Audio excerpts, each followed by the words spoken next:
Pessoal, boa noite. Sou o Boa professor noite. David Miranda, da disciplina Psicologia Aplicada ao Direito. Hoje a gente vai dar continuidade aos nossos estudos e vamos começar a estudar as principais escolas da psicologia no século XX, né? A gente começa hoje com o behaviorismo, lembrando que a gente tem que antecipar e acelerar um pouquinho a nossa disciplina, porque semana passada, segunda-feira, foi feriado de 7 de setembro e a gente tem que tirar esse atraso.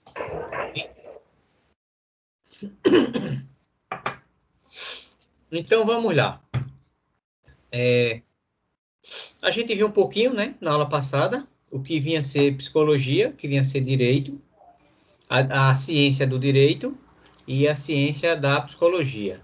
A psicologia estuda o comportamento pelo olhar do indivíduo e o direito estuda o comportamento do indivíduo pelo olhar das leis, das regras, da convivência pacífica.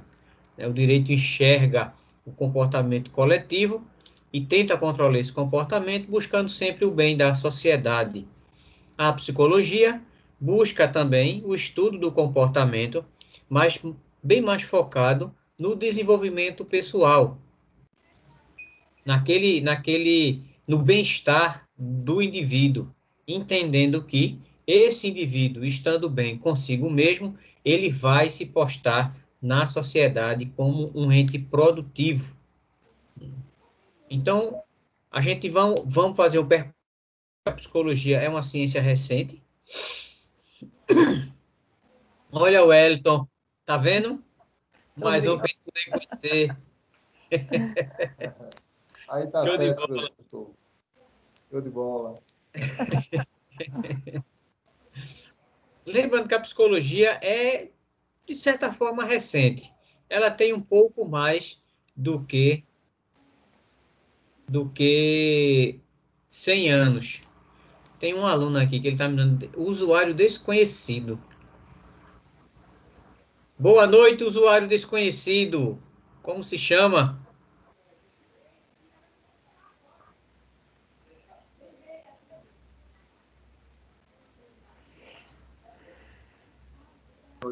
Boa noite a todos. Boa noite.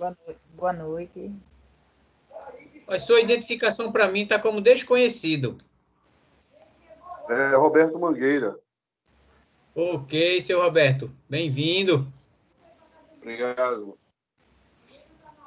Pronto, então vamos continuando, né? A gente vai trabalhar um pouquinho as escolas da psicologia. Psicologia é uma área recente de estudo, né? Tem pouco mais de 100 anos. Foi um grande esforço tirar a psicologia da filosofia. Antes era apenas visualizado como uma ciência só. Com os estudos que a gente vai começar a ver hoje, foi que conseguiu transformar,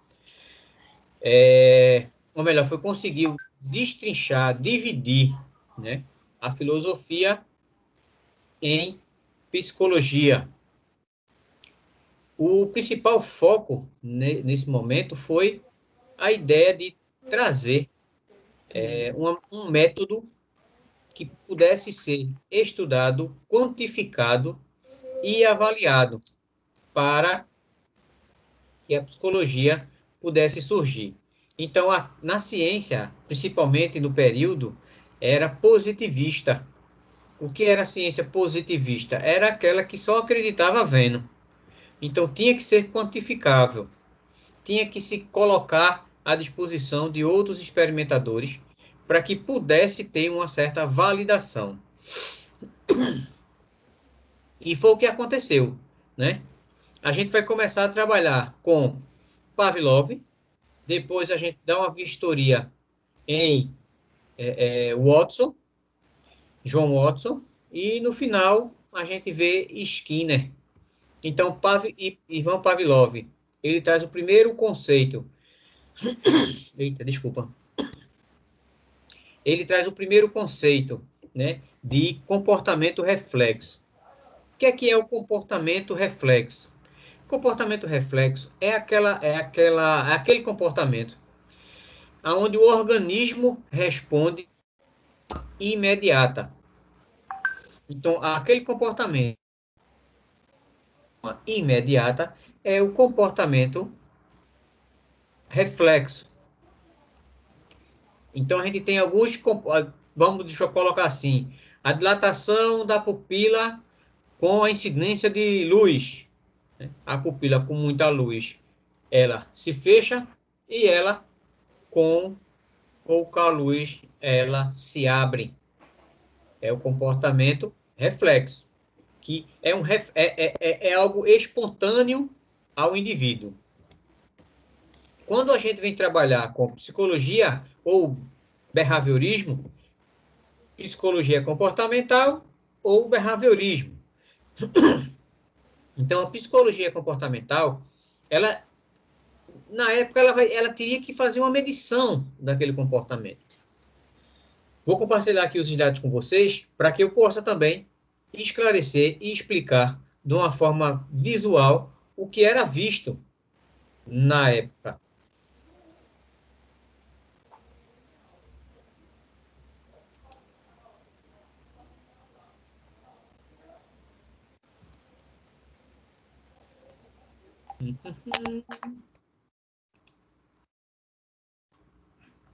Nossa disciplina. Consegue enxergar? Sim. Bom, então vamos lá. Sim, sim. Isso é o nosso trabalho de hoje. Ivan Pavlov, cidadão aí que 1849, faleceu em 1936,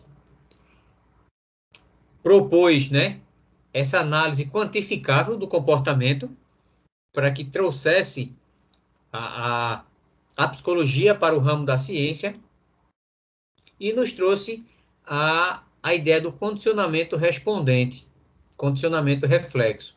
Esse senhor aí carrancudo, né, barbudo e com frio. O cara tá com frio. Todo fechadão aí, ó. Parece um advogado. Ivan Pavlov, ele trouxe esse experimento aqui, que chamava da salivação do cão. Então, como é que ele pensou? Ele pensou um experimento aonde o cão, nos primeiros momentos da pesquisa dele, esse cãozinho não era preso, sabe? Ele era solto.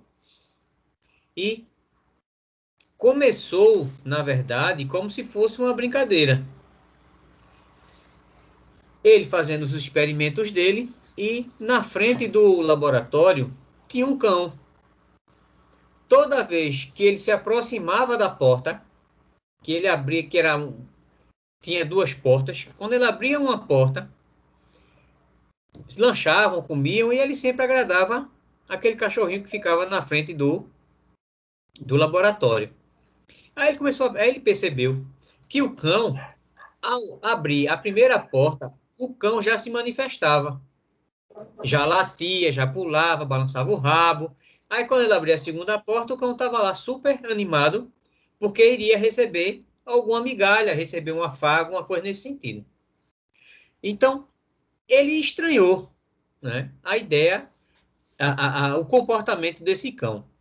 E começou a pensar primeiro em alimento, que era o que ele fornecia ao cão. Então, era feito uma pequena incisão na mandíbula do cão e colocado um duto. Esse duto, ele começava a medir a quantidade de saliva produzida pelo cão.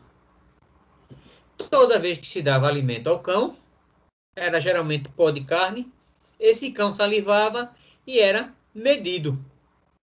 Era medido. Era um comportamento reflexo. Você dá pó de carne e o cão salivava. Isso era chamado de estímulo. O pó de carne era chamado de estímulo.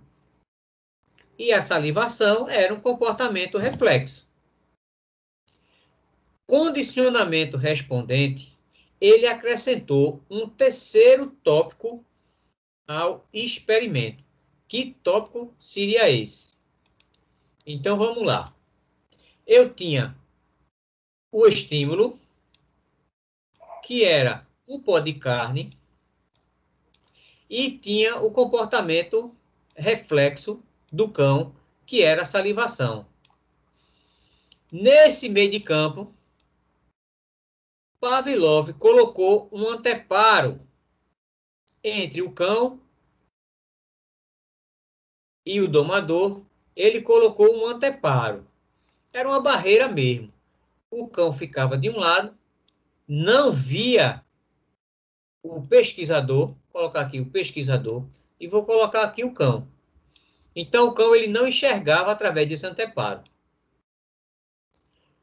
O pesquisador vinha, abria uma portinha e dava o alimento ao cão. Nesse meio de campo, Pavlov acrescentou um estímulo neutro. O que vem a ser um estímulo neutro? É um estímulo que não provoca reação. É um estímulo que não provoca um comportamento reflexo. É neutro.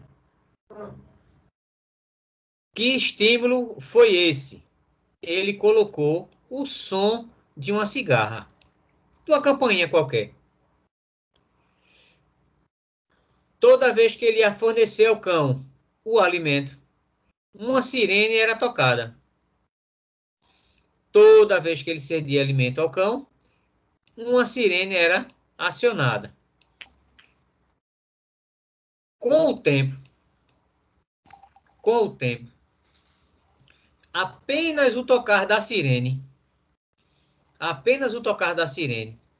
o cão já salivava. Ele nem precisava realmente dar o alimento ao cão. Não precisava nem dar o alimento ao cão. Tudo bem. O estímulo era fornecido e o cão já respondia sem o alimento. Esse comportamento de apenas a toca da sineta e a salivação do cão, ele chamou de comportamento respondente. Era uma resposta ao estímulo neutro. E isso ainda hoje é usado nas nossas empresas, principalmente as muito grandes, onde o quantitativo de pessoas é enorme. É tocado uma sineta para mostrar o início e o término do serviço. Também se toca no horário do almoço. Quantas vezes a gente trabalhando só veio perceber que estava com fome quando chegou o almoço? Olha, fulano de tal chegou. Olha, Forno de Fogão chegou. Atlântico chegou, a pizzaria Atlântico chegou. Aí o cara, eita, pô, nem lembrava que estava com fome, nem lembrava que era hora do almoço. Mas a fome chega. Imediata é feito chegar na praia. Chegar na praia, olha, se não tiver a cerveja gelada, pode voltar. Olha, praia sem cerveja e sem caldinho, não tem praia. As praias estavam vazias durante a pandemia todinha. Liberaram-se a praia. Não foi ninguém. Agora botou lá a barraquinha de cerveja e o caldinho, deu aí a multidão que deu, que eu achei que era o galo da madrugada. Nesse feriadão. Quantidade de gente que deu. Então, é um condicionamento respondente. A sede e a cerveja gelada. Não tem para onde. Então, vamos lá. A pesquisa se baseava principalmente nisso. Um estímulo neutro era anunciado e o cão salivava mesmo sem ter alimento. Ivan Pavlov. Ok? Tá aqui, ó. Ah, tá aqui, bem esquematizadozinho. Estímulo neutro. Qualquer evento que não elicia. Fui eu não que escrevi isso não. Inicia, mundiça. Sabe nem escrever. Inicia a resposta incondicionada. Resposta incondicionada é uma resposta que não precisa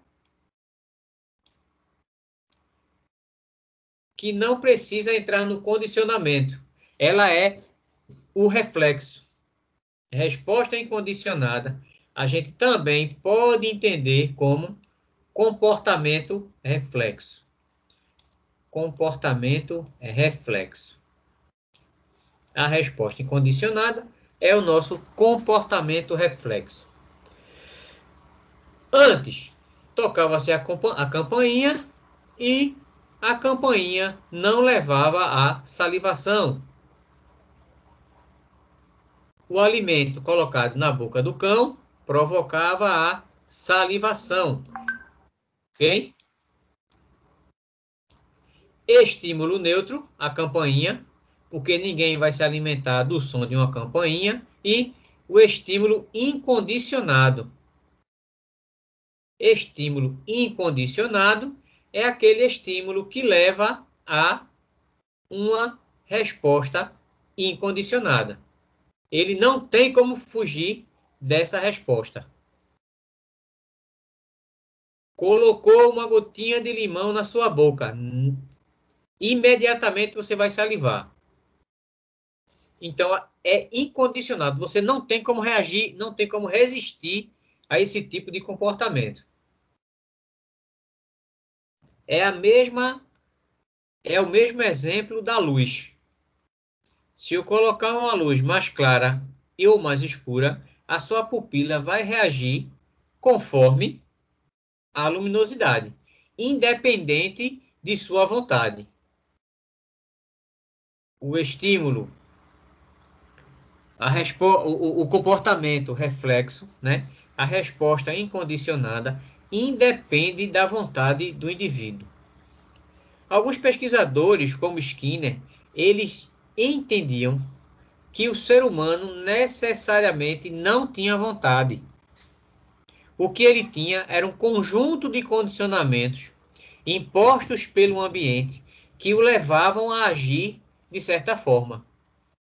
É a mesma explicação que ainda hoje se dá, mesmo sendo equivocada, de que o menininho, o jovem da favela, que teve uma situação de vida mais abastada, ele naturalmente seguiria o mundo do crime. Porque ele era construído sob as diretrizes sociais. Ele não pode fugir daquele destino com as condições sociais que tinha. Ainda hoje, algumas linhas de pesquisa, algumas políticas de governo ainda entendem que uma vida abastada vai naturalmente levar o indivíduo a cometer seus delitos. Ok? Então vamos lá. A campainha é um estímulo neutro que não leva à salivação. O alimento é um estímulo incondicionado que leva a uma resposta incondicionada. Estímulo incondicionado é aquele que produz uma resposta automática. Pronto, automaticamente. E a resposta incondicionada é o respondente, produzido automaticamente pelo estímulo incondicionado, salivação, que a gente também pode chamar de comportamento respondente. Resposta condicionada. Então vamos lá. Resposta condicionada. Quando o estímulo neutro estiver começando a produzir a resposta similar à resposta incondicionada. Eita, danou-se. Então se criou uma condição. Qual é a condição? O toque da sineta. Toquei a sineta. Vou tentar fazer um sino, viu? Não manguem de mim. Sou professor de psicologia. Não sou de artes. O sino tocou, gera salivação. Então, toda vez que o sino tocar, que é o badalo, toda vez que o sino tocar, vai gerar salivação. Essa é uma resposta condicionada. Eu poderia ser qualquer outra resposta. Como Pavlov percebeu que ao tentar abrir a primeira porta, o cão do lado de fora já se animava, né? Já ficava eufórico. A campainha ou a luz, qualquer estímulo neutro. Uma luz, a campainha, uma cigarra, a hora do almoço de uma empresa. Então, são estímulos que não tem nada a ver com a produção da resposta automática ao organismo. Campainha, estímulo neutro, é associado ao alimento, que leva à salivação. Resposta incondicionada. A gente faz muito isso com as mulheres. O chocolatezinho. Faz uma besteira, traz um chocolatezinho. Aí ela já condicionou. Flores, olha, resposta condicionada. Leve flores. Foi o que você fez? Não agradece as flores que recebeu, lógico. Né? Lógico que a mulher não agradece as flores que recebeu. Já pergunta logo. Fez o quê? Estava onde? Está querendo me enrolar por quê? Então é resposta condicionada. Toda vez que você leva flores, é porque você pisou na bola. E ela só está reagindo. Tranquilo? Mudem o estímulo, que esse já passou, já coisou já. Que teremos mais? A campainha, depois do condicionamento, a campainha vai levar a salivação. Essa salivação é justamente a resposta condicionada pelo estímulo que antes era neutro. Ok? Ficou uma bagunça. Ainda bem que quando vocês recebem material, não recebem rabiscado. Joia? Então vamos lá. Temos outro pesquisador dentro da mesma linha do comportamentalismo. John Watson. John Watson, o principal trabalho dele foi compilar vários estudos sobre o comportamento. Ele juntou várias pesquisas, fez praticamente uma apresentação única e foi ele que chamou essa linha de pesquisa de comportamentalismo. Ainda mais, ele chamou de comportamentalismo metodológico, porque vinha através do método, de uma metodologia. John Watson. E John Watson depois, ele aqui, só para aparecer ele. Cadê ele? Ali em cima. Pronto. Olha o cidadão aqui. John Watson. Ele não seguiu, né, com os estudos da psicologia dentro do comportamentalismo. O que foi que ele fez? Ele não conseguiu acompanhar, né, dar continuidade aos seus estudos em psicologia. Foi despedido da faculdade e foi trabalhar como vendedor de carro. E usou o conhecimento que tinha para a venda de carro. Criou um estímulo neutro. O que é que, na verdade, acontece? Eu tenho algo que provoca uma satisfação, que provoca um certo prazer. Eu associo essa satisfação a um estímulo neutro. Um exemplo mais clássico disso é a propaganda. Então, foi o Watson que trouxe isso para as propagandas. Então, a maioria do que a gente vê, né, o início do marketing foi baseado nos estudos do comportamentalismo. É aquela ideia de dizer, ó, se eu comprar um carrão, eu vou ter uma mulher bonita me acompanhando. Era a Professor, marca do cigarro. Se eu fumar determinada marca de cigarro, eu vou ser um aventureiro. Então, era isso que era associado. Quem foi que falou? Quem foi que falou? Roberto, Pronto, seu Roberto. me tira uma dúvida. Nesse conceito dele, como seria o sentido neutro se já a metodologia e o objetivo era causar uma reação, um estímulo, a indução a consumir ou absorver algo com Certo. essa metodologia? Eita, se for a pergunta foi. Desculpa, eu Sim. não entendi.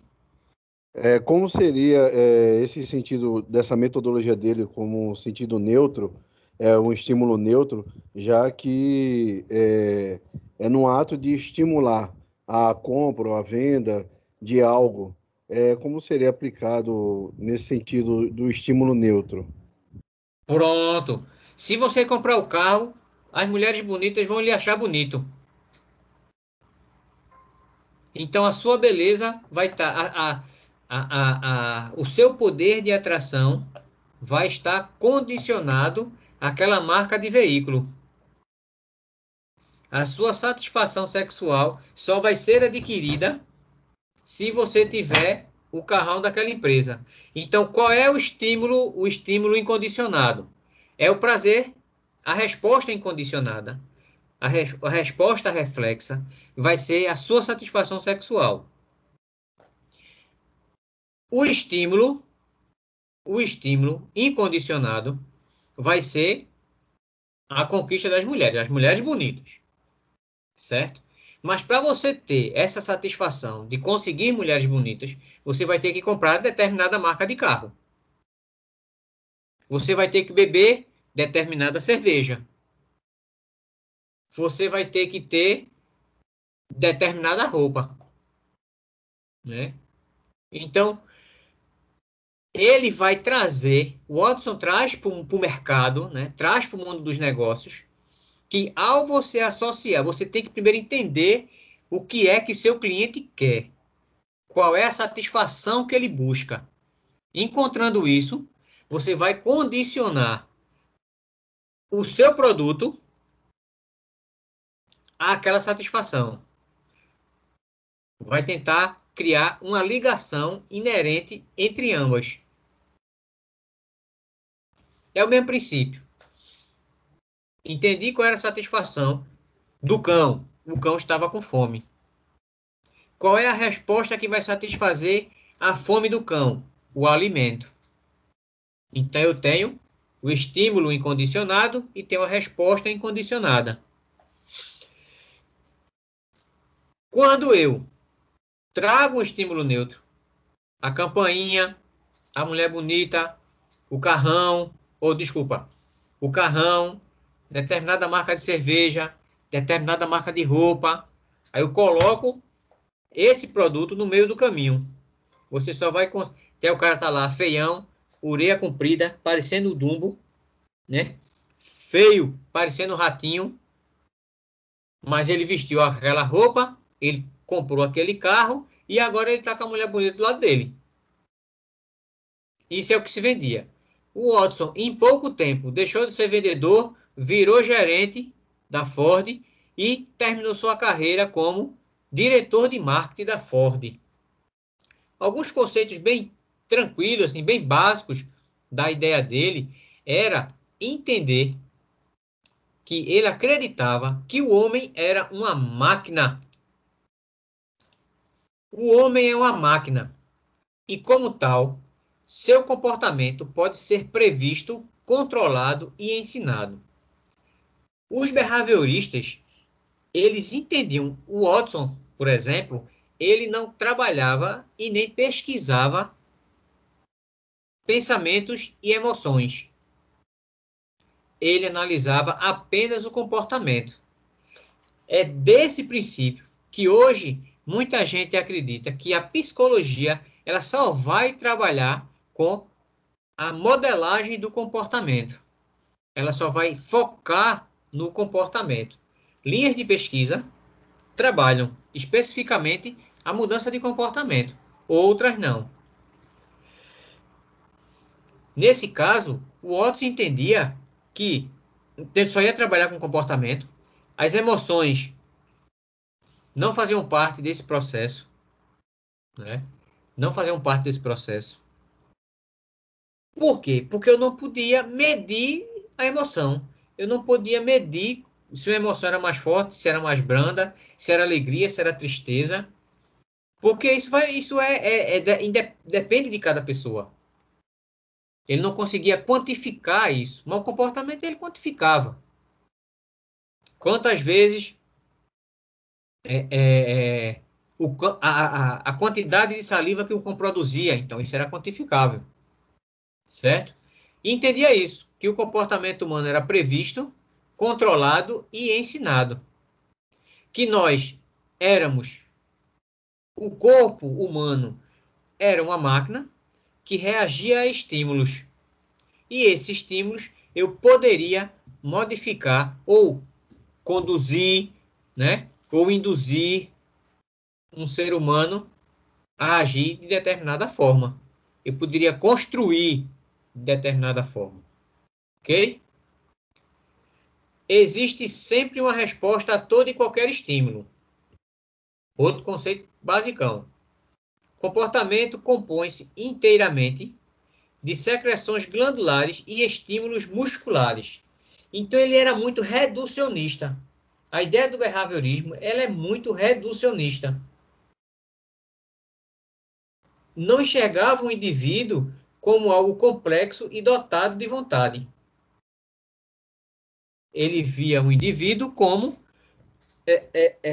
só esse conjunto de ações que eram produzidos.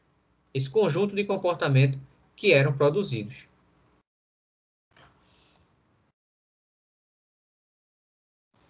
Dedicava-se ao estudo das interações e do indivíduo como seu ambiente. Ok? Mais uma vez, nosso pesquisador. Pronto. Temos outro cidadão aqui chamado Skinner. E o povo chegando. Olha, Graciane, ela vem virada. Ela vem se conectando com tudo que tem de casa. Deixa ela entrar aqui para eu brincar aqui com ela. Dona Graciane, tudo bom?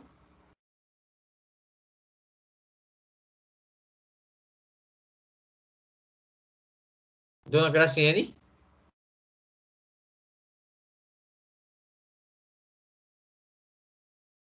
Eita, eu não vou nem perder brincar com ela. Hoje ela vem conectada, tem 2 aparelhos, ela se conectando com 2 aparelhos. Até a geladeira está conectada na aula da gente hoje. Ela vem virada. Mas não pode nem responder, ó, vê. Nem consegue. Vamos embora. Aquela sua pergunta, foi Roberto, não foi? Falando do estímulo neutro? Sim, professor, sim. Pronto. Olha, a ideia, como a gente traz a questão metodológica da coisa, a ideia não é eu acho que você se enganou no entendimento quando a gente diz que o estímulo é neutro, né? Olha, se já existe um método, eu já estou valorizando, já estou, né, dando valor a esse estímulo. Mas não é o método que vai dar valor ao estímulo, né? Porque o estímulo ele não está relacionado à resposta diretamente. Dona Graciene, bem-vinda. Mas, rapaz, a senhora é conectada com 2 aparelhos. Não consegue me dar uma boa noite, hein?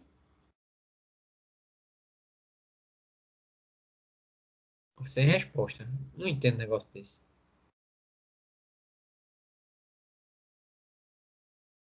Vai não, vai falar não.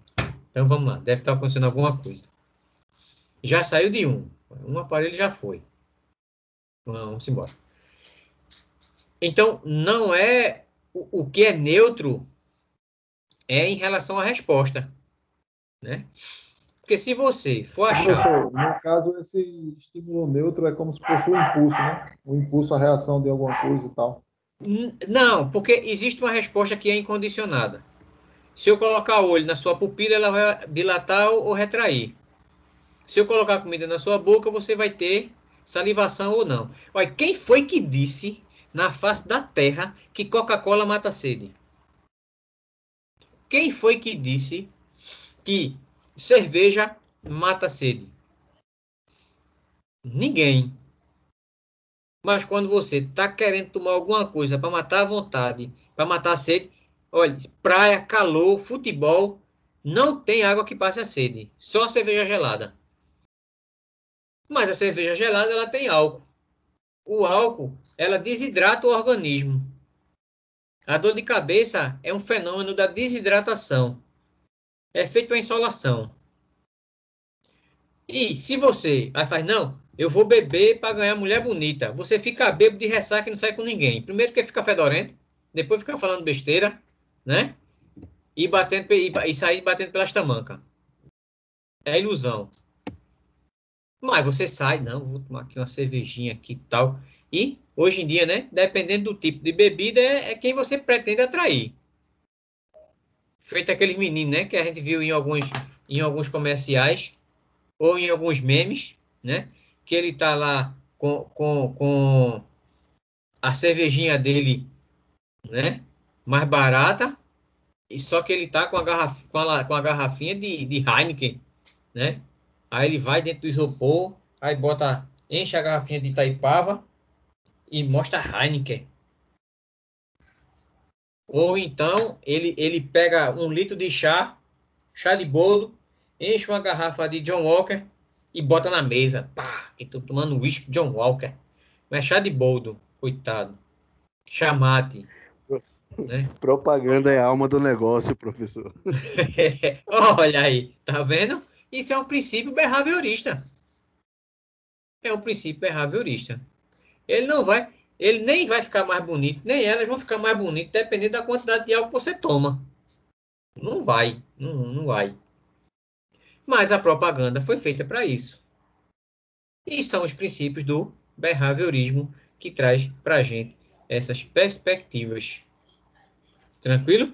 E são lógicas mesmo, porque a gente vê realmente cada MC horroroso, só porque tá com carrão, tem cada mulherão, né? Não é? Queria que elas estivessem lá de graça. Não estão, né? É verdade. Então, Isso aí eu até que eu acredito. aí o behaviorismo tá certo? Tá. Ele é completo? Não. Depois dele veio outras linhas de pensamento mais humanistas, confiando mais na vontade do indivíduo. Porque no behaviorismo ele não concorda, não entende que o ser humano tem a vontade própria. O ser humano ele não tem vontade própria. Ele é um conjunto de reações, né, de condicionamentos construída pelo ambiente. Os pensadores mais modernos, os pesquisadores mais modernos, eles tentam desconstruir o que foi que levou o indivíduo a ter determinado comportamento. Eu tenho medo de avião, nunca voei de avião, mas eu consegui uma promoção e para eu chegar lá tem que ser com uma certa brevidade e eu tenho que ir de avião. Tem gente que perde o emprego e não viaja de avião. Aí existe a psicologia dentro da linha comportamental que vai trabalhar como você conseguiu aquele comportamento, aquele estímulo, né, que é o medo, e desconstruir isso para que você possa viajar, trabalhar suas reações em cima daquilo. Tranquilo? Ok. Skinner já traz uma nova perspectiva do behaviorismo. O Watson, ele nos trouxe a perspectiva do behaviorismo metodológico. Não estudava, né, não entrava no rol de pesquisas desse conjunto as emoções e os pensamentos. Ele não entendia que nós tínhamos, vamos dizer assim, uma alma. Para Watson, a gente não tinha uma alma propriamente dita. Nós éramos esse conjunto de comportamentos. Já Skinner, ele já trabalhava as emoções e o pensamento, mas como comportamentos. Então, determinada emoção era estudada dentro do behaviorismo como se fosse um comportamento adotado. Ok? Então, Skinner, né? Infelizmente, faz poucos anos, né? Que ele nos deixou, em 1990. Ele foi que trouxe a perspectiva do comportamento operante. Esse comportamento operante, ele tem as suas características. Por que é operante? O Watson e Pavlov entendiam o comportamento reflexo. Comportamento reflexo são aquelas reações orgânicas que a vontade não interfere nelas. Sua vontade não interfere diretamente naquele comportamento, que é a salivação, que é a sudorese, que é a dilatação da pupila e outros comportamentos automáticos do organismo. No condicionamento operante, traz outra perspectiva. Ele chama de behaviorismo radical. Então, o que é o comportamento operante? Comportamento operante, ele vai primeiro, não é que seja a vontade, né? A vontade sempre do behaviorismo é sempre um pouco duvidosa. Mas vamos dizer assim, é um comportamento iniciado pelo indivíduo. Então, o indivíduo é que vai iniciar um comportamento. O início desse comportamento, ele vai levar para duas opções. Ou ele leva para uma satisfação, ou ele vai levar para um desprazer. Tranquilo? Desprazer. Ou ele vai ficar feliz, ou ele vai ficar triste. Fazer triste aqui com a cara, o risco, né? Pronto, vamos lá. Se o comportamento que ele iniciar levar ele para uma situação prazerosa, esse comportamento vai ter mais probabilidade de ser repetido no futuro. Se esse comportamento provocar um desprazer, uma tristeza, eita, tristeza, pronto, vamos dizer uma tristeza, mas vamos colocar aqui um olhinho triste. Pronto. Se o comportamento levar a um desprazer, ele terá menos probabilidade de ser repetido. Joia? Condicionamento operante. O que é operante? É algo que o ser humano faz. Não é algo automático do organismo. Não é um comportamento só. É um conjunto de métodos, é um conjunto de funcionamento. Por exemplo, algo que é bem básico, né? Sendo tratado como exemplo. Aquela pessoa que começa a contar piada e as pessoas riem, provavelmente ele vai continuar contando piada. Porque contar piada vai fazer com que ele seja aceito no grupo, vai fazer com que ele seja valorizado naquele grupo. Então, ele vai aumentar a probabilidade de contar piadas se essa piada for trouxer reações prazerosas. Se ele contar uma piada, ninguém ri e chacotearem dele, mangarem mais dele do que da piada, ele não vai repetir esse comportamento com uma certa frequência.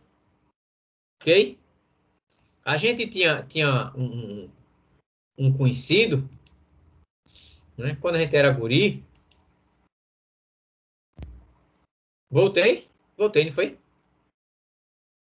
Voltei. Voltei? Gracinha tá tentando entrar de novo?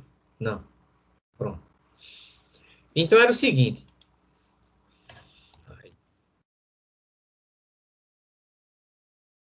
Então era o seguinte,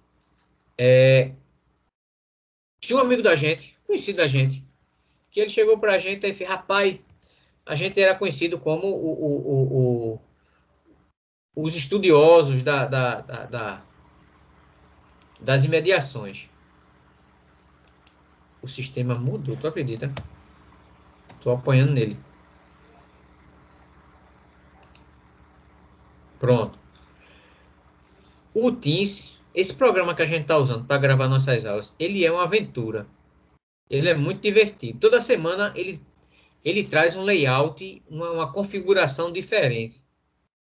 Aí cada aula da gente é um novo aprendizado. Porque ele bota uma coisa em cima, bota uma coisa embaixo, mistura aqui, às vezes aparece, às vezes não aparece.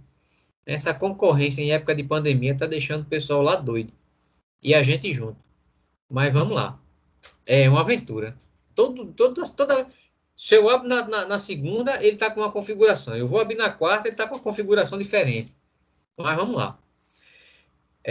A gente tem um amigo, né? A gente na época estudava no colégio da polícia, eu e mais uns 4 amigos mais próximos.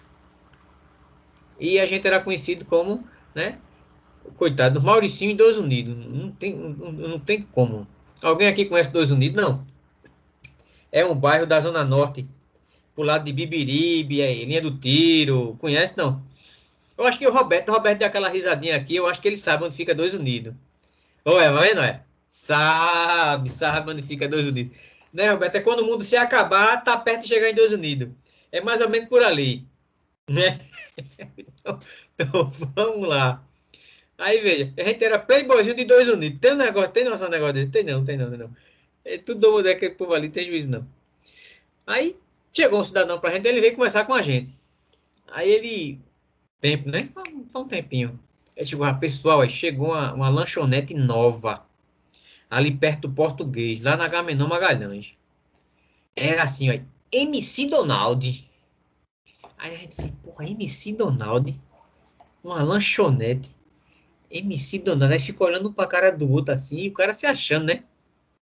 Aí foi quando o do grupo da gente fez, é a McDonald's, é? Aí, pronto. Aí, coitado dele, ele chegou arrasando, dizendo que tinha conseguido, né? Tinha chegado a lanchonete MC Donald, a gente descobriu que na verdade era McDonald's. Aí, coitado, ele foi tão chacoalhado pela gente que nunca mais veio contar novidade. E aí se repetiu. Ele até tentou, né? Frustradamente, mais umas 2 coisas. Não deu Foi certo. daí que começou o bullying, né? Na minha época não tinha isso, não. Na minha época, festa de aniversário, a gente trancava o cara no banheiro da escola e, olha, arriava o cacete. Quando ele caía, aí fez, ei, parabéns pra você! Tinha esse negócio de bullying, né? Esse bullying é recente. Aí todo mundo saiu gente daquele negócio, né?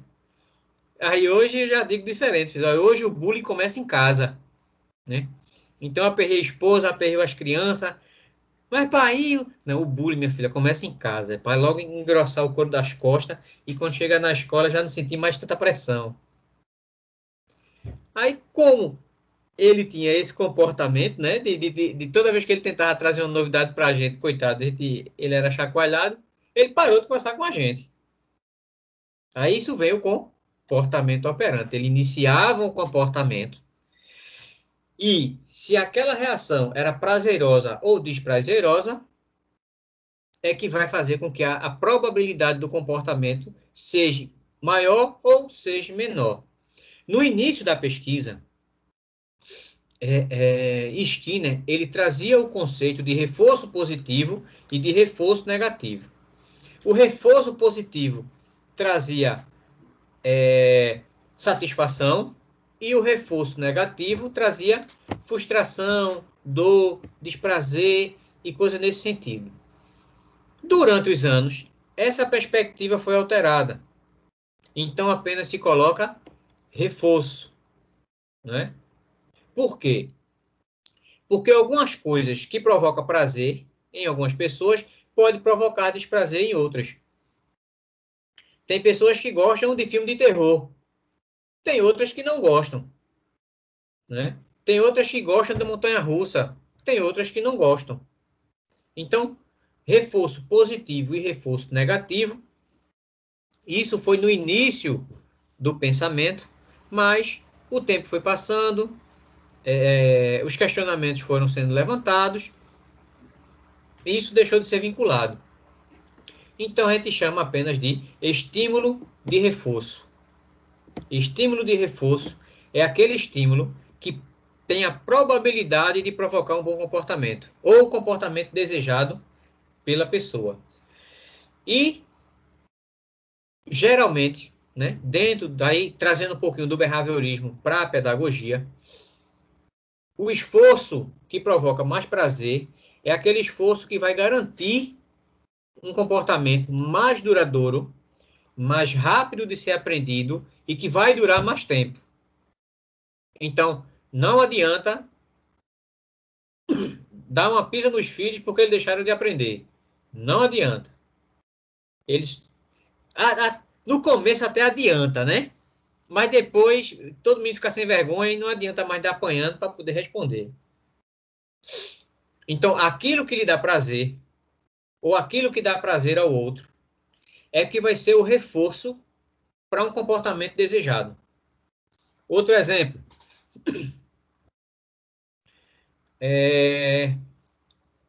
Eu tenho uma loja e quero que essa loja abra cedo, para que eu seja o primeiro naquele ambiente. Uma lanchonete dentro do mercado de São José. Então, antes que o mercado de São José abra, eu tenho que estar com a minha lanchonete aberta para fazer o café de todo mundo.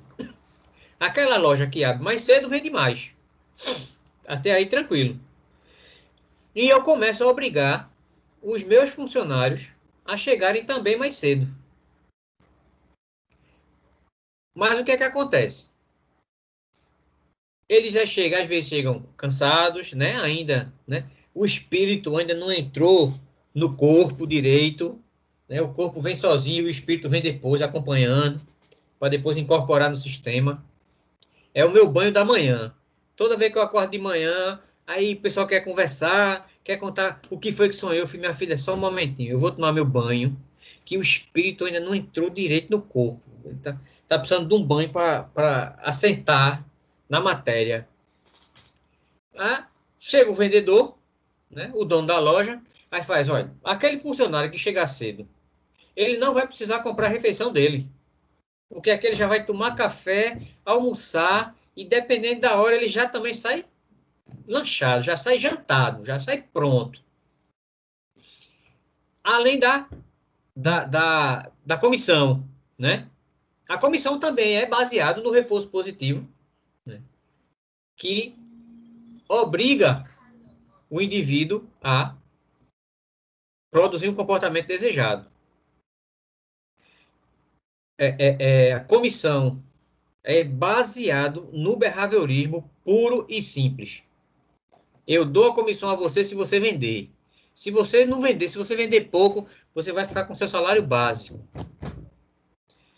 Aí o exemplo da lanchonete seria a alimentação, seria o bom dia, seria ele chegar cedo. Então tá lá o cara batendo palma.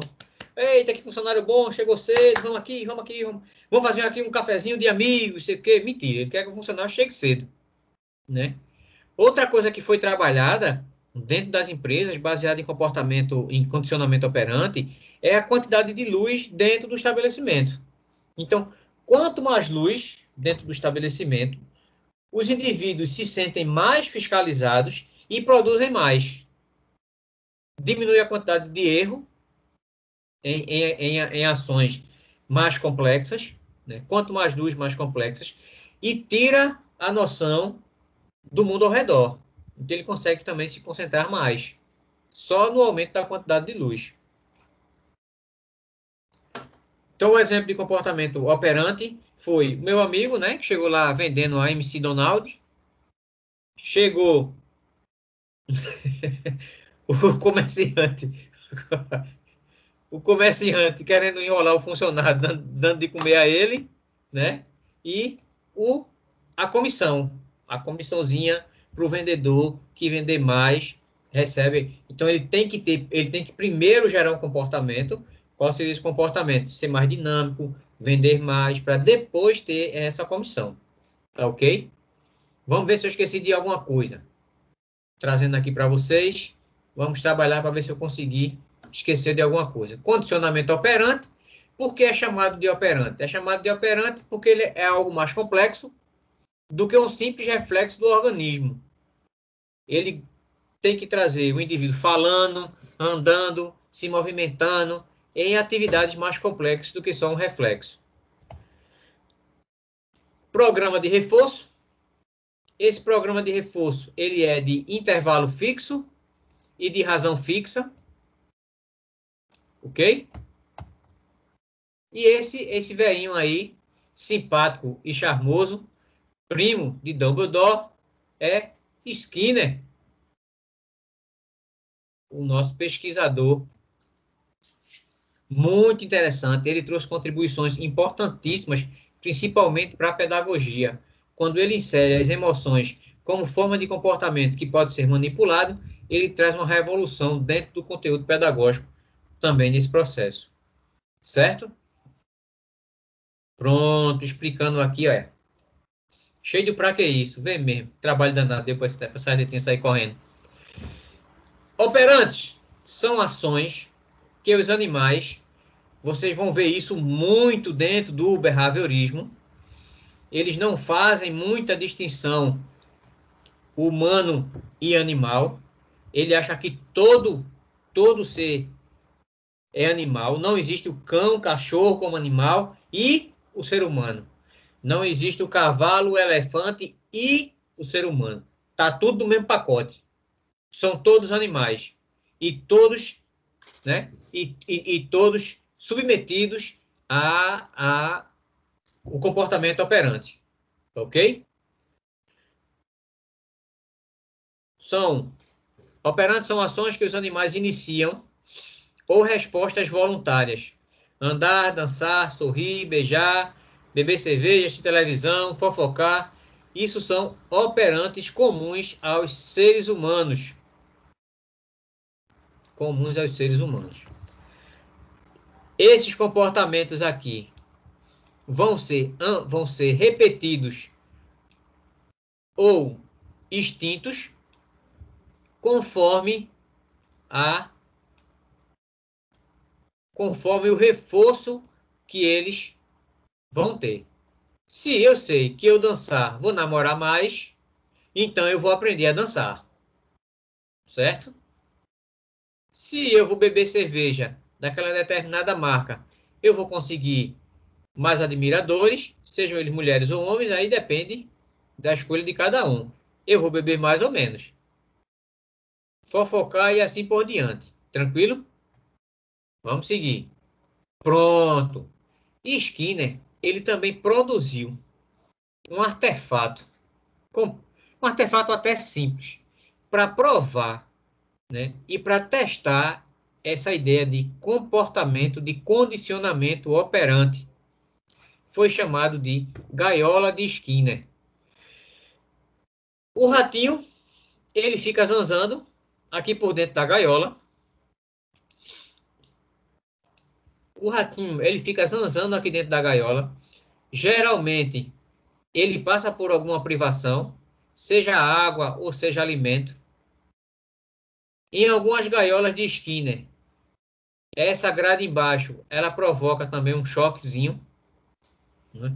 Não é o suficiente para eletrocutar o rádio, mas para provocar nele uma reação. Essa parte da frente da caixa é acrílico, então o animal não vai sair. Os dois pesquisadores têm que estar no ambiente o mais neutro possível, para que não interfiram, não chamem a atenção do ratinho. Os pesquisadores, eles, até para a gente, é recomendado que a gente não use brinco, colar, perfumes fortes, para que isso não altere o experimento. Então, em que ele consiste? Ele vai condicionar um comportamento do rato de que toda vez que ele baixar essa barra, ele vai ganhar uma gratificação. Ou ele vai ganhar um pouquinho de alimento, ou ele vai ganhar um pouquinho de água. Ele vai tatear a gaiola todinha. Toda vez que ele tocar na barra, vai ser liberado comida. E ele fez esses experimentos, inclusive com pombos. E como é que fazia isso? Aqui, o pombinho recebia o alimento. O pombo, o objetivo era fazer com que o pombo desse uma volta de 360 graus para poder comer. Aí o pombo vai catando, não acha nada. Quando ele vira um pouquinho para a direita, o alimento é liberado. Ele espera um pouquinho. Aí vai até o pombo virou um pouquinho para a direita. Aí olha, não é. Aí tem que puxar mais. Aí começa 30 graus, 90 graus, 45, 180 até 360. Aí você só vai liberar o alimento para o animal quando ele fizer uma volta de 360 graus. Isso de tudo. É bater sino, é achar labirinto. Então, tudo isso é baseado no condicionamento operante. Essa gaiolinha de esquina. Se o rato for muito teimoso e preguiçoso, aí sim, a gente dá choque nele para ele se animar e sair catando e procurando a barra. Skinner. Condicionamento operante. A sua esquematização é a seguinte. Há uma resposta para um estímulo. Diferente do condicionamento reflexo. No condicionamento reflexo, a gente tinha primeiro um estímulo.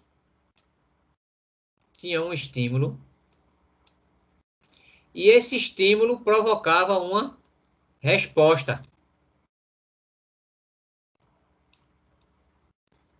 No condicionamento operante, é o inverso. A gente tem uma resposta, um comportamento, determinado comportamento, para depois receber o estímulo. Comportamento, resposta, e a gente recebe o estímulo. Vamos seguir. O estímulo é chamado de reforço. Até aí tudo bem. A gente já viu isso. Antes era visto o reforço positivo e o reforço negativo. Hoje é só reforço. Porque o que é agradável para um não é agradável para outros. E assim sucessivamente. Comportamento operante refere-se à interação do indivíduo e ambiente. A interação indivíduo e ambiente. Então a interação é entre os dois. Essa relação é chamada de relação fundamental. Skinner é o primeiro a trazer o contexto social de uma forma mais estruturada, aonde só se aprende se tiver em um ambiente.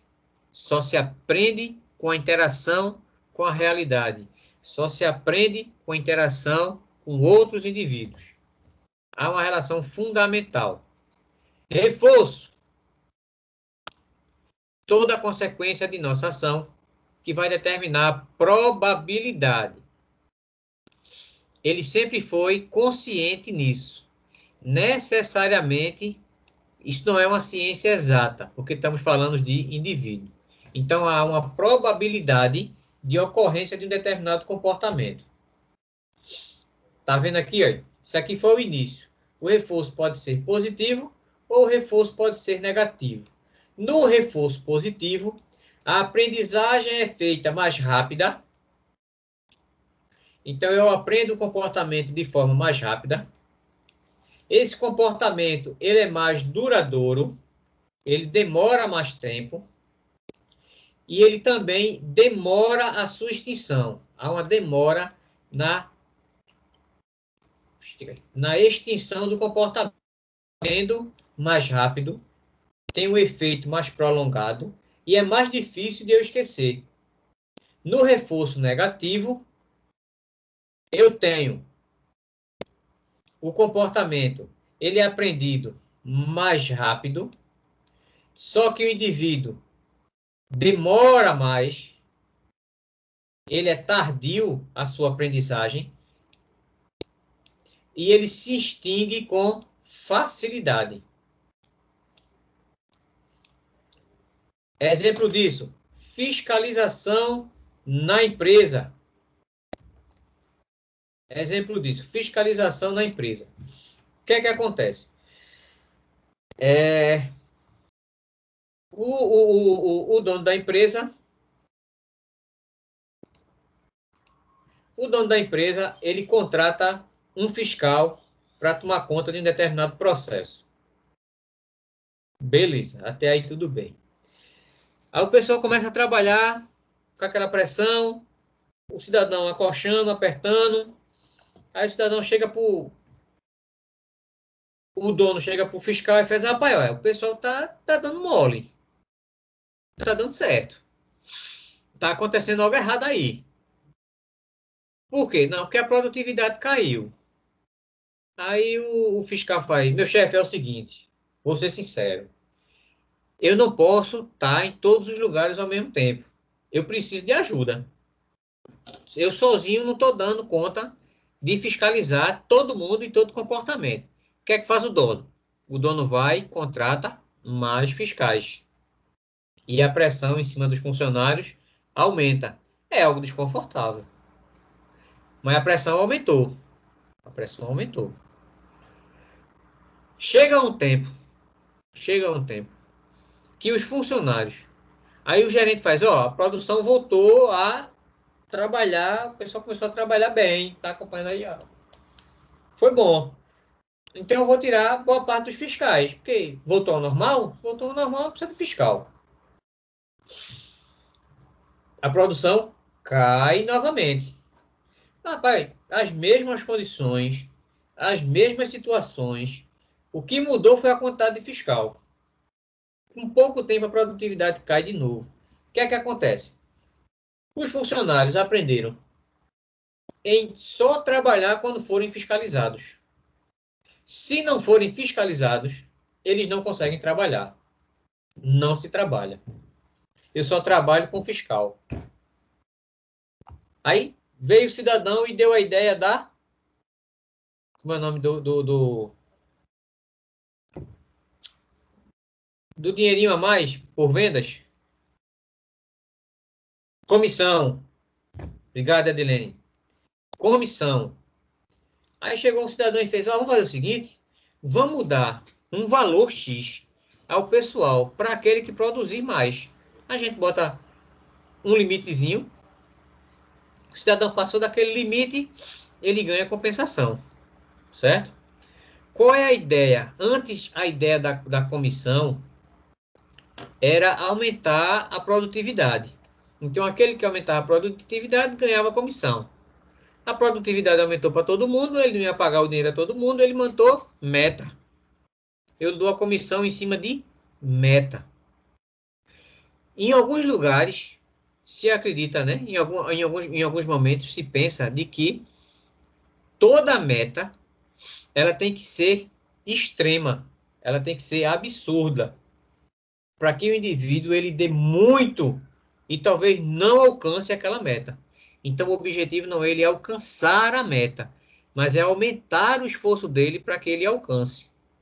Às vezes são metas inatingíveis, ok? Mas vamos lá. Então eu crio a ideia da comissão. Aquele que vender, baseado dentro daquela porcentagem, vai ganhar um valor X. Então, no primeiro exemplo, o reforço era negativo. Eu provocava desconforto nos funcionários. Provocando desconforto nos funcionários, eles trabalhavam. Mas, em compensação, quando os fiscais saíram, diminuiu a produtividade. Então, aquele comportamento de ser proativo, eu perdi. A aprendizagem do comportamento, ela foi extinta muito mais rápido. Na comissão, não, porque ele ganha uma gratificação, ele se sente prazer em receber aquele valor. O que é que acontece? O estímulo é sempre constante. Então, ele aprende mais rápido, ele mantém o comportamento mais rápido, e se por acaso der um zero na empresa e o cara não conseguir pagar a comissão, aí faz, olha, a empresa está passando por uma situação difícil, agora a gente tem que trabalhar, eu sempre dei comissão a vocês, e a gente tem que dar a volta por cima. E o pessoal continua no mesmo ritmo de produção, pelo menos por muito mais tempo do que a questão dos fiscais. Tranquilo? Entenderam? Alguma coisa, alguma pergunta?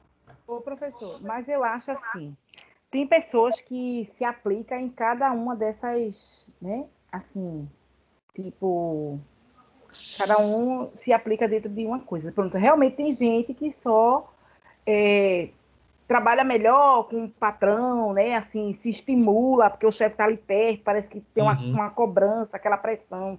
Eu já sou o inverso. Eu não gosto nada com pressão. Eu mesmo me monitoro para fazer tudo dentro assim da minha condição. Eu não gosto de pressão. Se fizer pressão comigo, eu não consigo assimilar, nem aprender, nem ter reação nenhuma, entendeu? Eu fico, acho que, neutra nesse caso. Eu não tenho estímulo através de pressão. Mas, assim, eu conheço muita gente que só realmente, assim, começa a vender melhor quando tem uma pressão, entendeu? Olha, tem gente que, às vezes, ganha um salário e mais comissões. Aí, porque tem esse salário, ele tem que se esforçar mais do que eu que não tenho, porque eu não estou ganhando nada, estou vendo o que eu acho que eu devo vender. E ali ele se esforça e porque ele tem aquele salário e fica naquela pressão, o patrão em cima, ele tem que atingir uma certa meta. Já eu não gosto, eu prefiro nem ter esse salário e ter minha abertura, porque eu mesmo tenho meu monitoramento, assim, mas realmente eu acho que cada lei dessa se aplica com a pessoa, cada pessoa se aplica a uma, né? Eu acho assim que um indivíduo ele não pode ter os três, né, desses Tem um pensamentos preguiçoso que só aí. trabalha no ferrão. É isso que você quer É, dizer? é. Eu não sei se é bem preguiçoso ou se é realmente questão de estímulo, né? Não sei. Mas, assim, eu acho que cada pessoa se aplica, assim, a um desses. Eu acho que uma pessoa só, ela não pode ter esses três comportamentos. Pode?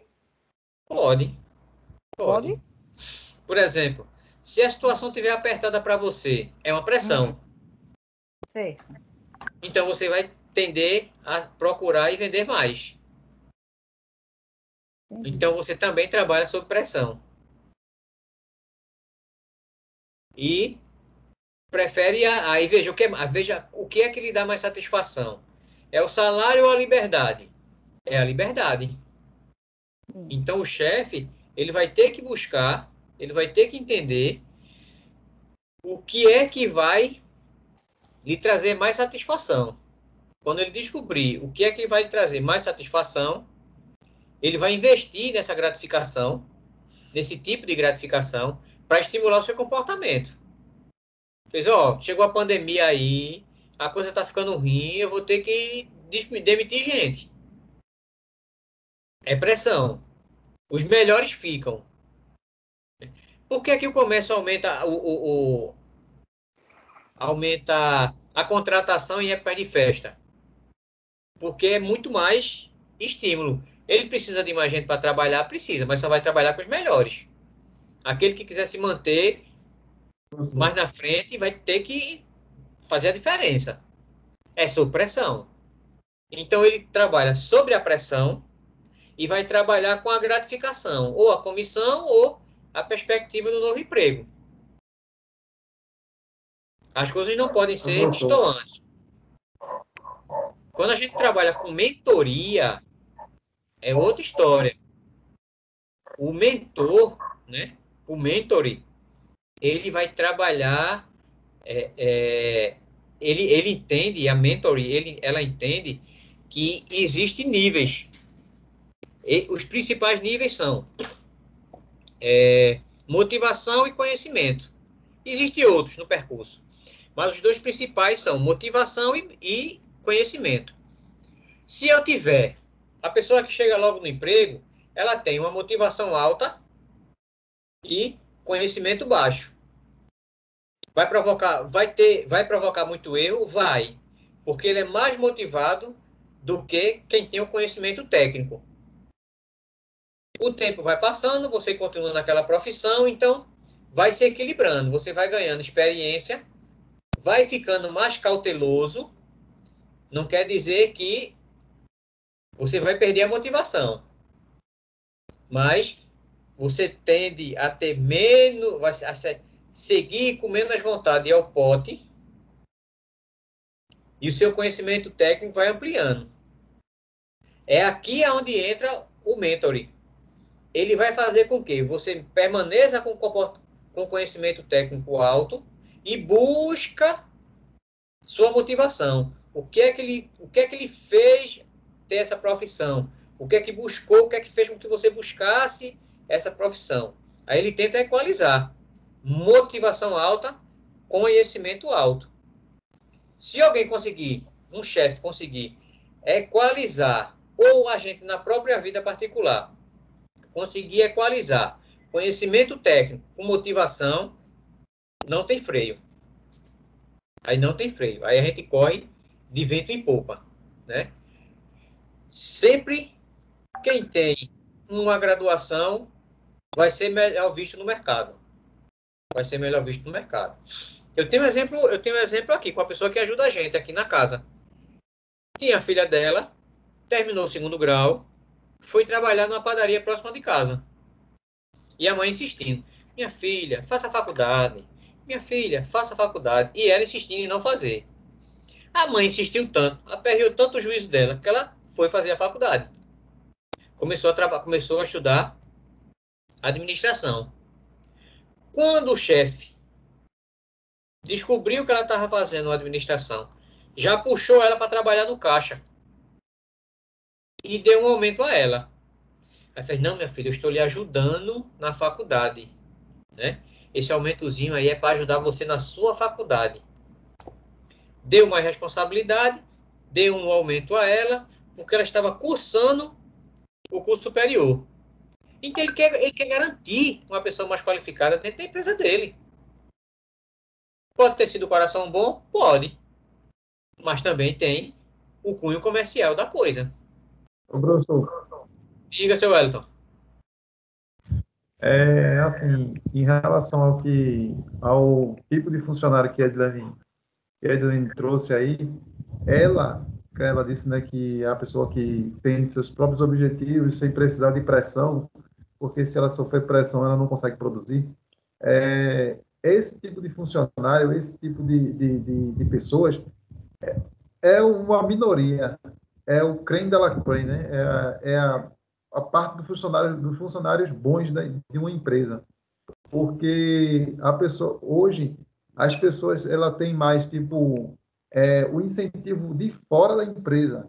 Às vezes tem um aluguel para pagar, às vezes tem uma faculdade para pagar, às vezes tem filho para pagar, para criar. Então ela traz o seu próprio consciência de que tem que bater meta, quem tem que atingir meta, entendeu? E a grande parte das pessoas, ou a grande maioria das pessoas, não tem praticamente esse objetivo porque são jovens, né? São mais jovens e eu digo assim por mim, porque eu fui gerente ali da Insinuante, da antiga Insinuante, né? Que agora hoje é outra empresa lá.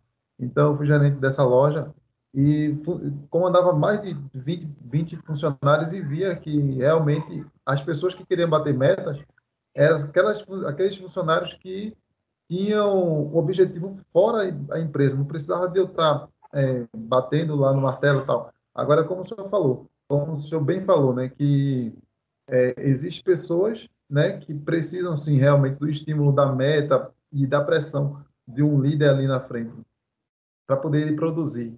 Porque o objetivo da gente era aquele funcionário que era mediano teria que se tornar excelente. Aquele que era fraco tinha que se tornar mediano no mínimo, entendeu? O objetivo do gerente, do líder em si era isso, aplicar mentorias para que ele sobressaísse de nível, digamos assim, de nível, né? Então, essas pessoas que a Edilene trouxe aí, que ela se enquadra, são a minoria mesmo, aquela pequena parte das pessoas. Que se Aí, assim, automotivam, né? e isso, que tem um motivo externo da empresa, né? Além disso, tem também essa questão aí de meta, de coisa, trouxe, assim, do meu ponto de vista, né, trouxe um pouco de competição e conflito dentro do estabelecimento, né?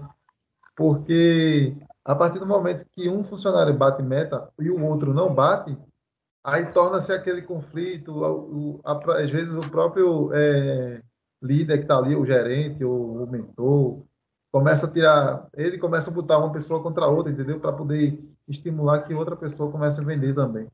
Aí, assim, nesse ponto de vista aí É a dessa competição, né? nova Trazer um fala, pouquinho desse competição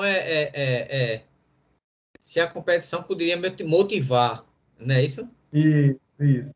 Mas às vezes acaba que as pessoas não almoçam, entendeu? Por exemplo, na minha época, o pessoal não ia almoçar direito, ia almoçar tarde, e aquela coisa, né? Que todos os incrementos que o senhor falou aí, que a questão da luz, né? As pessoas queriam largar mais tarde, não queriam folgar por causa disso, questão de metas e objetivos e outras coisas mais. Na verdade, eu fui desestimulada até pelo próprio patrão mesmo. Porque, assim, eu comecei a trabalhar jovem na Sul América, como operadora de telemarketing, através de um professor. Ele saiu e eu fui indicada para outra, e fiquei. E aí, esse outro que assumiu, eu trabalhava certo para ele, chegava na hora certa, fazia até mais do que até o meu papel de telemarketing, porque eu limpava o local, apesar de ter uma pessoa certa para limpar, mas quando eu chegava estava bagunçado. Eu limpava, porque eu gosto de trabalhar com tudo organizadinho. Eu limpava, organizava pezinho, recebia o povo, assim, como recepcionista, que não era o meu papel, mas eu fazia mais. E aí recebia clientes, vendia quando ele não estava lá no lugar, eu fazia o papel dele. E aí, assim, quando chegava na hora dele me pagar, ele sempre contava uma história. Eu sempre ficava para depois. Então, assim, eu acabei ficando desestimulada, na verdade, assim, por fazer tudo tão certo, fazer o meu lado e não receber certo. Quando eu passei a perceber que eu estava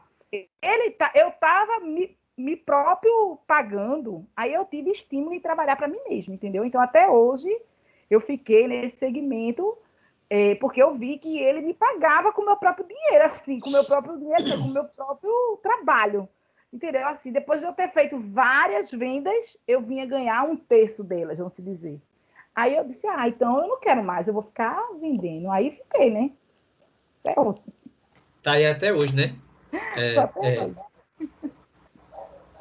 E essa questão da meta, professor, que o senhor falou aí, que quando tirou a quantidade de pessoas que ficavam fiscalizando, né, os fiscais, quando tirou a quantidade de fiscais para que os funcionários trabalhassem mais e mais estimulado, eles aumentavam um pouco a meta para poder eles alcançar aquilo ali.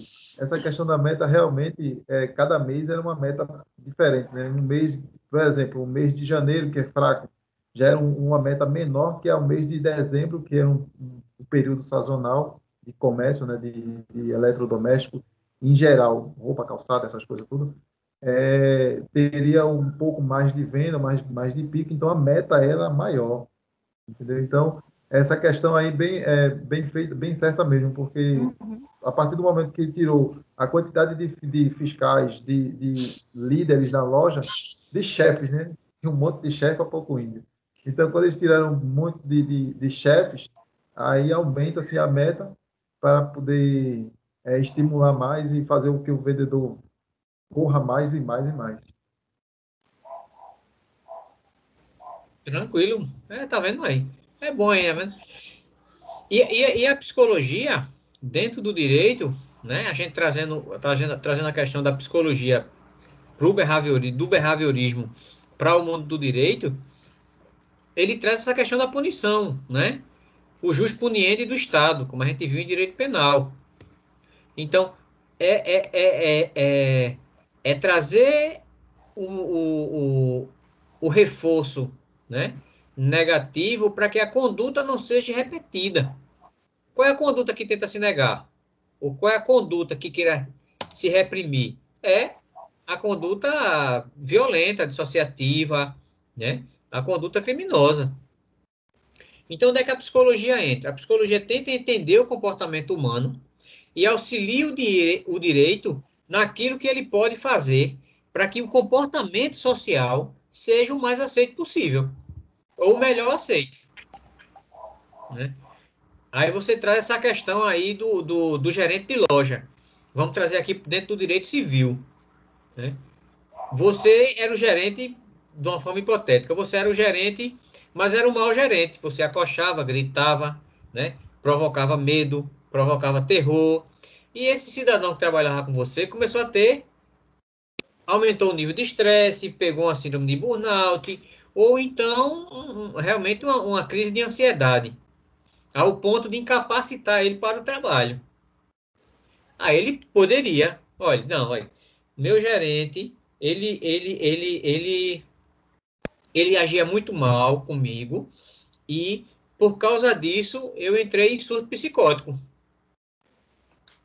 Vai o juiz, procura um psicólogo, faz a avaliação do cliente, faz uma entrevista com você ou com outros seus funcionários para saber se a sua forma de gerir a empresa foi realmente aquilo que deu causa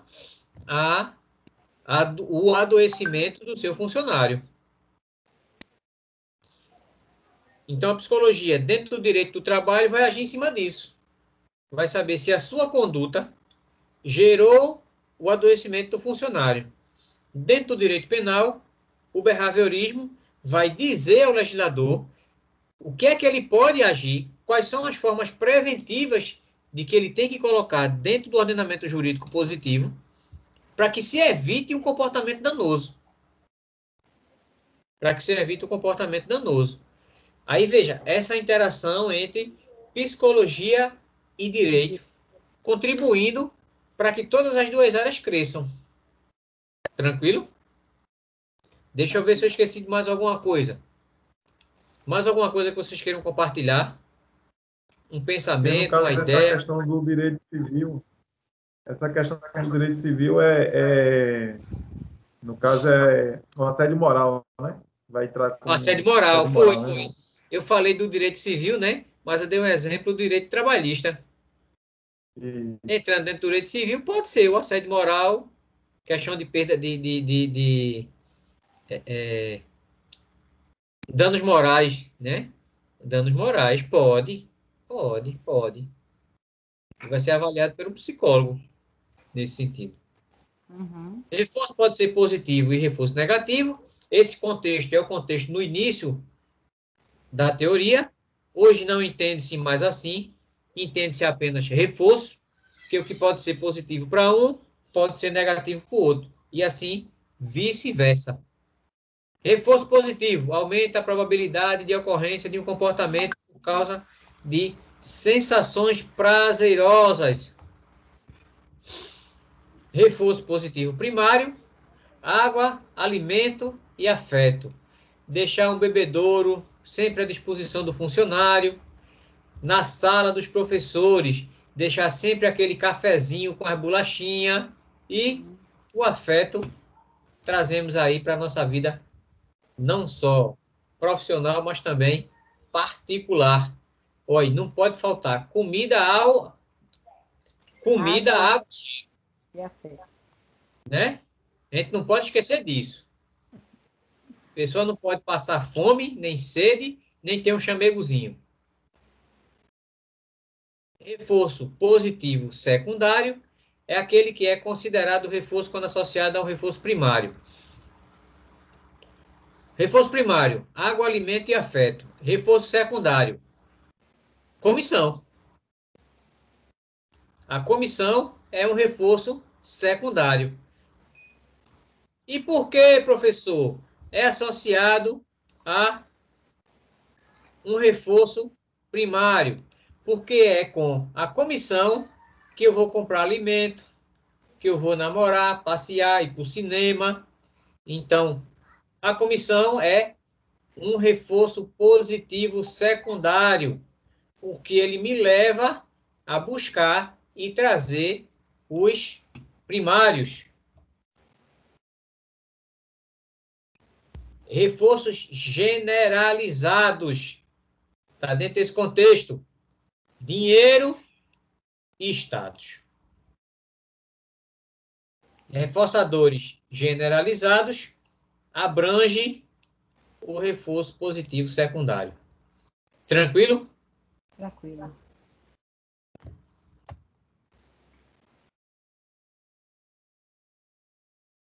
Durante o reforçamento negativo ou desprazeroso, temos dois processos: esquiva e fuga. É natural que o ser humano fuja da dor, né? Ele vai fugir da dor ou se esquivar. É aquele funcionário desenrolado que tenta dar o drible no chefe. Quando eu trabalhava, a gente tinha um alojamento, né? Era até interessante. A gente tinha um alojamento. E o que é que acontecia nesse alojamento? Tinha aquele desenrolado que durante o expediente ia dar aquele velho cochilo, né? Dar um reset assim no cérebro para o cérebro voltar a funcionar. Ou tomava suas cachaçinhas no final de semana, não aguentava trabalhar e ia descansar. Aí caboetaram ao chefe. Chefe, fulano de tal e ciclano estão no alojamento. Estão dormindo. Vá lá que o senhor pega agora. Aí foi lá o chefe, chegou lá e bateu no alojamento, fez aquela confusão, rolo pra cá, rolo pra lá, não sei o que, não sei o que. O menos maloqueiro, né? Levantou-se e não, se senhor voltar agora, e aquela confusão toda. O mais desenrolado parou e fez assim, sem mentira nenhuma. Deitado ficou e fez assim, ó. Aí o chefe pergunta: e você, rapaz, sei o que? Ele fez: com a dor de cabeça, meu chefe. Eu acho que acho que minha alergia tá me matando aqui, eu não consigo. Tô com enxaqueca aqui, mas já tomei um remedinho, já eu volto, né? Isso é o nível de maloqueiragem que a gente tem dentro dos nossos profissionais. O outro se aperreou, correu logo, né? O outro não, Esse tomando é o a cabeça, nível. com enxaqueca assim, tô quase morrendo aqui. Vim para cá para não pedir para ser liberado, para não pedir para ir para o médico, para não perder o dia. É um peste, é um peste, é um peste. É o sapo, isso aí, é o sapo. Não é? Olha, foi uma comédia, foi uma comédia. Foi divertido. Pense numa época boa. Uma época boa. Joia? Sei lá. Eu acho que agora, pronto. Aí, comportamento de esquiva, né? Quando o estímulo. Eita, ficou uma. Como é que eu vou explicar um negócio aqui marcado? Quando o estímulo antecede um outro que seja negativo, desagradável. Nos comportamentos para evitar ou reduzir o desprazer. Ele sabe que vai levar bronca, foi o que o outro fez, né? Sabia que ia levar bronca, se levantou, correu e fingiu que realmente estava errado. O outro foi mais inteligente, botou a mão no juízo para evitar o comportamento desagradável. Fuga, quando o estímulo antecede um outro, desagradável, tentamos nos isolar, nos ausentar, papapá. Isso é besteira, isso é besteira. Processo de extinção do comportamento consiste em deixar de reforçar uma resposta com o objetivo de cesse do comportamento. Também é besteira isso. Generalização e descriminalização. Eu acho que eu não coloquei aqui, mas a gente também tem um comportamento, tem um processo que é chamado de modelagem. A ideia da modelagem... Cadê o outro? Volta. A modelagem é o seguinte. Na modelagem, eu quero que ele seja adquirido. Até aí tudo bem. Então, o que é que eu faço? Eu vou tentar mudar esse comportamento de forma paulatina. Eu não vou, de forma imediata, desejar um determinado padrão de funcionamento do meu funcionário. Mas eu quero que ele chegue lá. Eu quero que ele chegue lá. O que é que faz a Toyota? A Toyota, ela investe na capacitação do indivíduo. Então, toda vez que o indivíduo ele passa por uma capacitação, ele vai ganhando um broche na roupa. Ou um boné. Então, aí, o cidadão passou pelo treinamento ISO 9000. Aí ele ganha um bonezinho amarelo. Além do ISO 9000, ele fez o ISO 10000. Então, ele ganha um bonezinho verde. E assim, eles vão mudando a cor conforme a qualificação daquele funcionário. Ao ponto de o chefe, quando visitar a empresa, ele vai olhar dentro do galpão dele e vai ver aquele que tem o chapeuzinho colorido. E vai falar com aquele cidadão, vai cumprimentá-lo, vai parabenizá-lo e volta. Então ele já deu outro tipo de estímulo, né? Na modelagem, eu mudo de forma gradual o comportamento. Eu quero aumentar a minha produtividade. Então, primeiro eu quero começar a chegar cedo. Chegando cedo, eu vou dar reforço positivo primário. Eu vou dar o café da manhã para os meus funcionários. Quero que eles atinjam, quero que eles produzam mais ainda. Chegaram mais cedo, vão ter mais tempo para trabalhar. Então, vão produzir mais. Em que sentido? Eu vou dar a questão da meta e da comissão. Então, o funcionário vai chegar mais cedo e vai brigar pela meta. E no final do ano, o melhor funcionário vai ganhar uma diária lá no resort em Porto de Galinha. Aí veja, a recompensa que ele vai ter é uma recompensa muito distante do comportamento que eu quero. Então ele vai ter que trabalhar o semestre todinho para ganhar essa gratificação, que seja a viagem, que seja a folga, que seja o resort, o que quer que seja. Então, nesse comportamento, eu vou estimulando. Acontece muito em empresas como Demilos, acontece também muito com a Herbalife, acontece muito isso também. Agora que a gente tem também outra empresa que faz isso, você vai vendendo e vai construindo gerentes. E esses gerentes, a porcentagem que os gerentes dão à empresa, a empresa reverte para você, né? E aí vai estimulando o comportamento de que você está sempre vendendo, você está sempre produzindo e assim sucessivamente. Tranquilo? Comportamento operante muito tranquilo. A gente falou agora de modelagem, né? Que a modelagem é transformar. Eu quero um comportamento complexo, mas eu faço isso de forma gradual, de pouquinho em pouquinho. A gente tem a generalização, quando diante de estímulos semelhantes, agimos com comportamentos semelhantes, já aprendidos. Exemplo disso, discriminação. A discriminação, quando em situações que parecem semelhantes, somos capazes de perceber as diferenças. E agimos conforme essas diferenças. Regras sociais. Generalização. A criança, quando é pequena, ela é maltratada pelos pais. Tem um pai alcoólatra, um exemplo. A criança tem um pai alcoólatra que maltrata os pais, que a maltrata. Generalização. Se ela apanha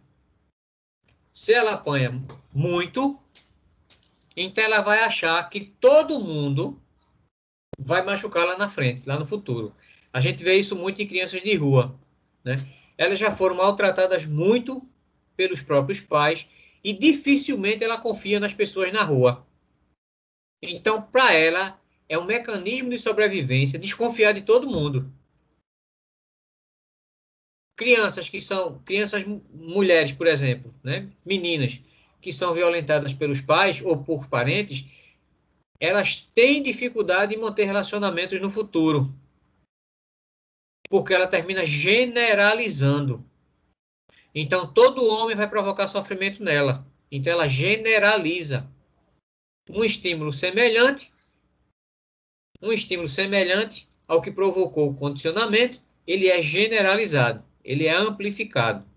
E na discriminação, eu consigo entender quais são as nuances, as diferenças. Não é todo homem que vai me maltratar. Tentando trazer de uma forma mais didática. A discriminação é um controle da generalização. Generalização. Exemplos de generalização. Semáforo. Semáforo vermelho é determinação. A cor vermelha no trânsito é uma determinação. Pare. Então, todas as placas que têm vermelho são placas determinantes.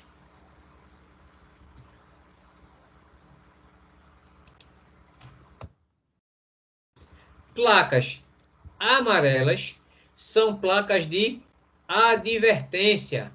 Então, quando a gente vê a cor amarela em sinais de trânsito, sabemos que não é uma determinação, é uma advertência, é uma busca por atenção. Determinação e atenção.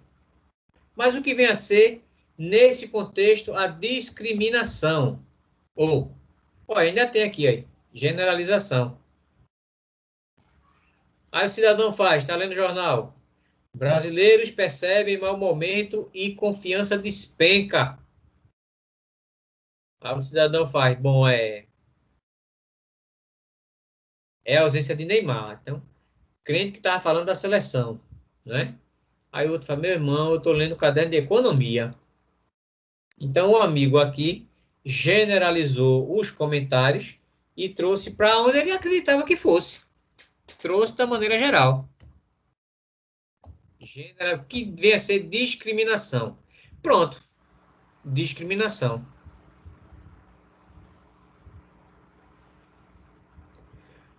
Atenção, corno na pista.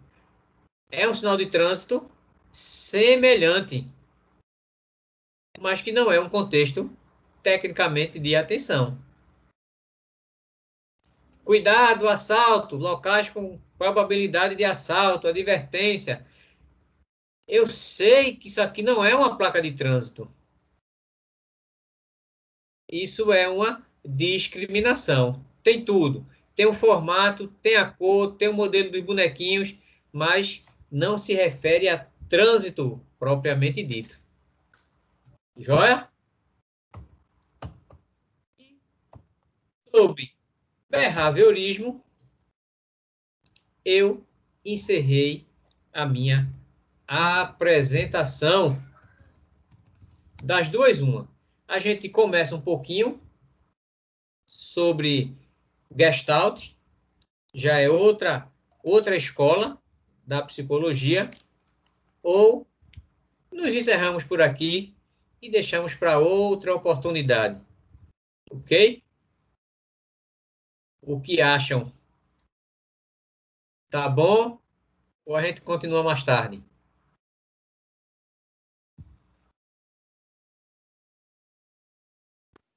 Professor, eu gostei. Por mim, tá bom, mas depende do pessoal também. Certo. Por mim também, tá ok. A Gestalt, ela vai trazer... Pronto.